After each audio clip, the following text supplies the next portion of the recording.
Daily DIY number 17, and I'm going to show you how I made this weekly planner. So I've been trying to be more productive lately, and I'm being somewhat successful at it, but I generally have trouble with getting really distracted or low motivation.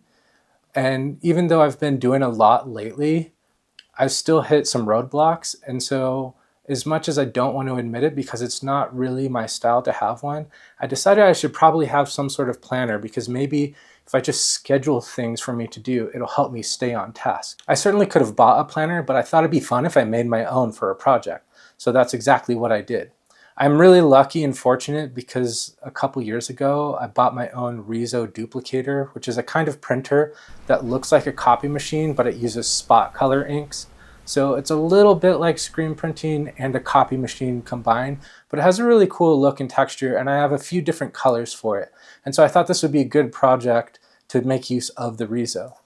So this is the finished planner, and it's pretty simple. I don't actually know anything about planners, so I just kind of made up what I thought goes in a planner or would work for me. It's pretty simple. I knew that I wanted to have dot grid paper, and I wanted it to be a little organic. So instead of designing it on the computer, I used my iPad to draw it in Procreate. So the little dots aren't exact or anything. I mean, the spacing is exact. They're all 1/4 inch apart, but as far as like their size or how irregular the little dot is, varies a little bit. It's pretty subtle. And I printed it in 2 colors, so I do have the dot grid paper, but then on one side I put all the days of the week. So my general plan is that I'll use this side with the days of the week. I'll pencil in all the dates of the month for that particular week, and then I can plan things on this side, and then if I need to make extra notes or if I just want to doodle or sketch, I can do that on this side as well. I didn't want to have to take the time to like design it for like every single month and have the exact correct date. So instead, that's why I just did this generic page that I can just print a bunch of, and then I can just fill in the dates by hand later. That's why I put 54 weeks or pages in here, just so that I can cover the whole year. And if it kind of goes into the first week of the next year, that's great too. I am starting a couple weeks late, so I won't really be using the first couple pages, but that's okay. Some additional features to this planner are I put a couple pages at the beginning that are just some of the dot grid paper. And then also after 54 weeks, I have a few more pages of that dot grid paper. And then at the very end, I put about a dozen pages of just like blank paper that I can take notes or sketch in. So I think it came out pretty good. So my general process was that first I drew out the pages in Procreate, and then I imported those into my MacBook, and I formatted them in Photoshop to make PDF files so that I could then use those to print on the Riso printer.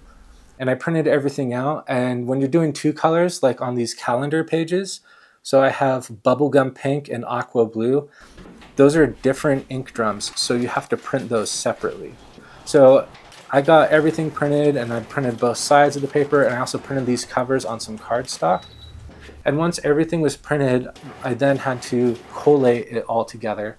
I printed a bunch of extra pages in case I mixed anything up, so I had to count out how many of these calendar pages or these weekly pages that I wanted to put in. Once I had everything collated, I also needed to add some lamination to the covers. So that's why these covers have this like holographic lamination, which I think looks really cool.